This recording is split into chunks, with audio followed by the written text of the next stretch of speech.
Allez, cette question à présent sur Boursorama. Est-ce qu'il faut miser ou pas sur les actions ou les fonds d'investissement qui génèrent de gros dividendes? On voit ça avec Pierre Sabatier. Bonjour Pierre. Bonjour David. Économiste, directeur du cabinet PrimeView. La question qu'on se pose, c'est de savoir si c'est une stratégie gagnante à long terme que de miser, donc, encore une fois, sur des boîtes qui génèrent et qui versent de gros dividendes. Pourquoi est-ce qu'on parle de ça? Je reviens à cette étude, elle est dans Le Monde. Je vous invite à la retrouver. C'est une étude américaine de Guinness Atkinson qui montre quoi?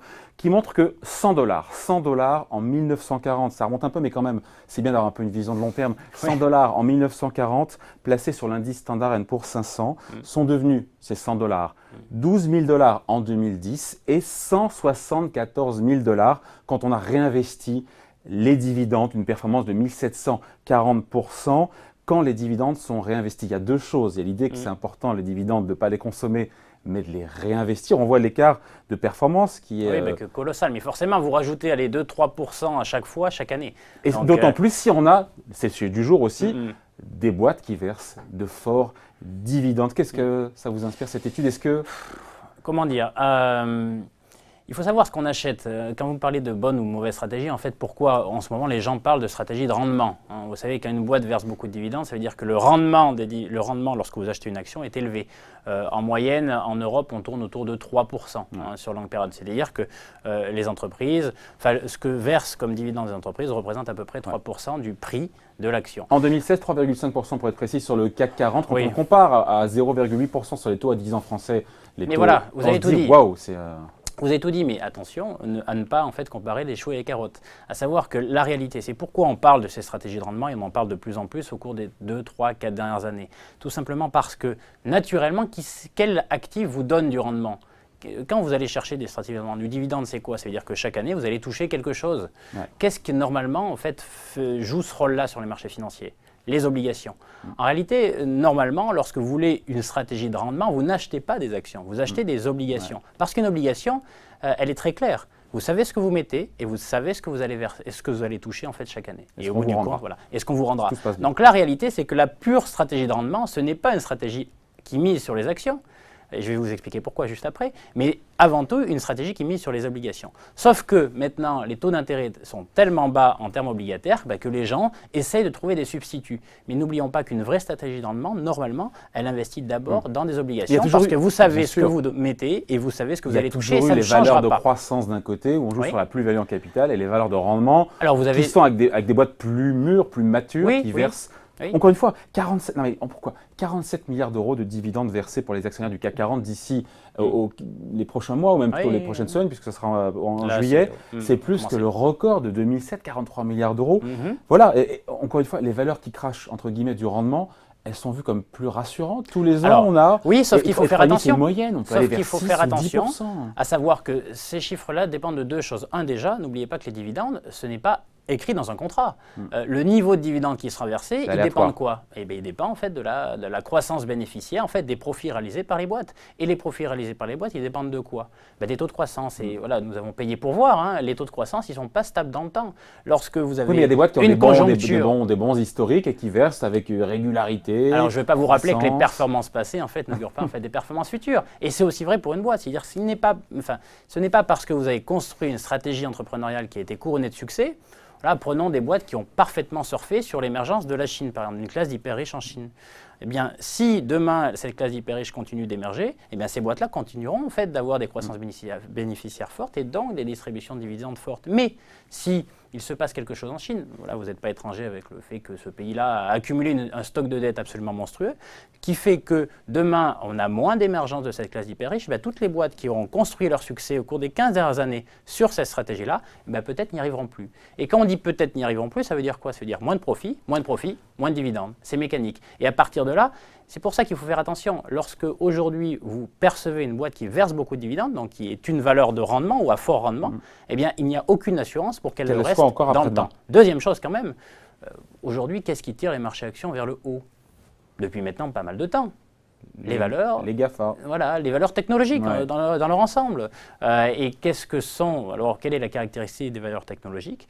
C'est des valeurs qui ne versent pas de dividendes, ou versent peu de dividendes. Pourquoi? C'est tout simple, parce qu'il y a une vision positive de l'avenir, et c'est des boîtes qui ont besoin de réinvestir les profits qu'elles font dans leur propre activité. Donc c'est pas une stratégie, vous écoutez, c'est pas une stratégie gagnante. C'est une stratégie momentanée. Non, il n'y a rien de gagnant systématiquement à long terme. Ceux qui vous vendent, en gros, voilà, des martingales, en fait, ça n'existe pas. Une stratégie de rendement, ça peut être momentanément adapté parce que vous avez...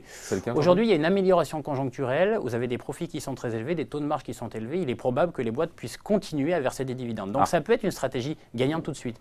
Mais il ne faut pas la considérer comme une stratégie gagnante systématiquement parce qu'en réalité, il faut bien encore une fois avoir en tête qu'une action, c'est bien qu'elle vous verse des dividendes, mais ce n'est pas l'objet. Quand vous achetez une action, vous achetez donc une entreprise. Et vous n'achetez pas l'entreprise pour ce qu'elle a fait, mais pour ce qu'elle va faire. Et c'est pour ça que la clé de la rémunération sur les actions, ce ne doit pas être le dividende. Exactement, c'est d'abord la plus-value. La plus-value qui voudra dire... C'est compliqué d'avoir les deux. C'est compliqué d'avoir à la fois le dividende et aussi la plus-value en capital. Et donc, là, finalement, dit autrement, la contrepartie de ces forts rendements, c'est d'avoir un titre qui ne bougera pas trop parce que la boîte investit moins sur l'avenir. Alors, ça dépend des moments. Ça peut être une stratégie en fait, qui va fonctionner, mais encore une fois, elle n'est pas systématique. Et n'oublions pas une chose aussi, c'est pourquoi les vraies stratégies de rendement sont sur de l'obligataire par rapport à des actions. Parce que, tout simplement, il faut avoir en tête que le risque que vous prenez en fait, sur les actions n'est pas le même, pour une raison toute simple. Dans les bilans des entreprises, vous savez, si l'entreprise fait faillite, qu'est-ce qui se passe? Eh bien, la dette est toujours remboursée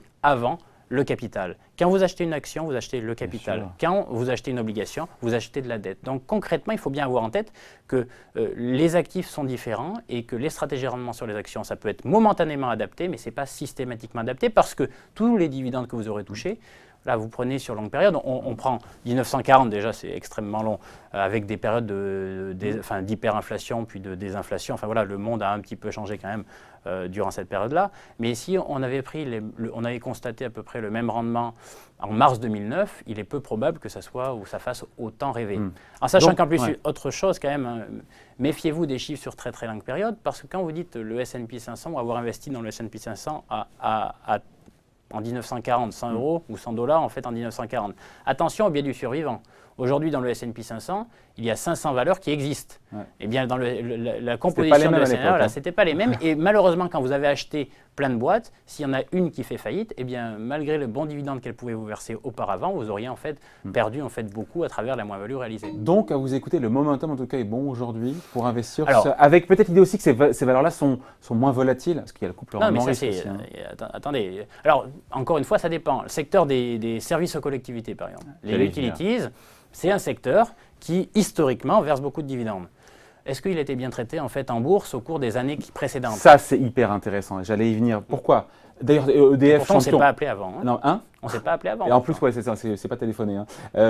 EDF, le plus fort rendement de France, quasiment 10%. Et quand on voit le titre de l'action sur 3 ans, moins 60, super, j'ai eu 10% de coupons versés chaque année, mais le titre n'a pas dit 60, donc on est perdant, c'est ça que vous vouliez dire en creux? Alors, ça ne veut pas dire qu'il ne faut pas acheter EDF aujourd'hui, mais ça veut simplement dire que ça valide ce que j'évoquais tout à l'heure. Ce n'est pas une condition suffisante, voire même, effectivement, c'est une cerise sur le gâteau, beaucoup plus que le vrai moteur de l'achat d'une action. N'oubliez pas, quand vous achetez une action, vous achetez du capital, vous achetez l'entreprise. Et donc, il faut être bien sûr de sa capacité à créer de la valeur aujourd'hui, mais surtout demain, et la vraie clé.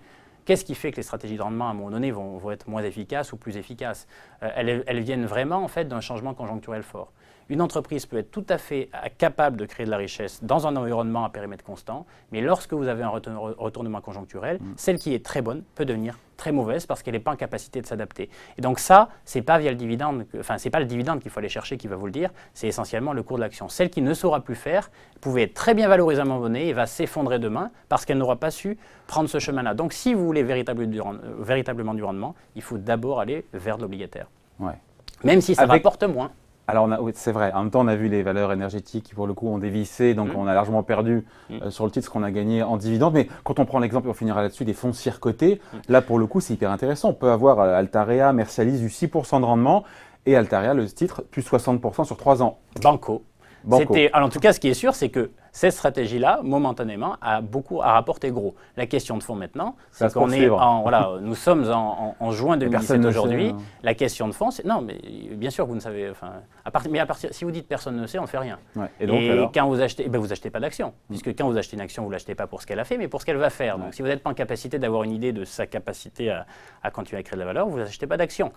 Mais sur les foncières, la question de fond, on le sait très bien derrière, hein, c'est la capacité justement à continuer avec des prix qui sont beaucoup plus élevés, à servir des rendements qui sont aussi forts. Hein. C'est-à-dire qu'aujourd'hui, on le sait bien, on est sur des niveaux qui sont très élevés. Donc une stratégie, j'aurais presque envie de dire qu'il faudrait avoir une stratégie inverse dans ces cas-là. Lorsqu'on a autant gagné sur un pari comme celui-ci, il peut être parfois raisonnable de prendre ses bénéfices. Bon, voilà, merci à vous, merci pour ces explications, sachant qu'il y a les actions, puis il y a aussi les SICAV, hein, il y a aussi d'après les SICAV qui jouent cette thématique-là, parce que parfois le stock picking, c'est pas facile non plus quand on est un particulier de le faire. Merci, Pas recommandé. Hein, pas recommandé. Même pas recommandé.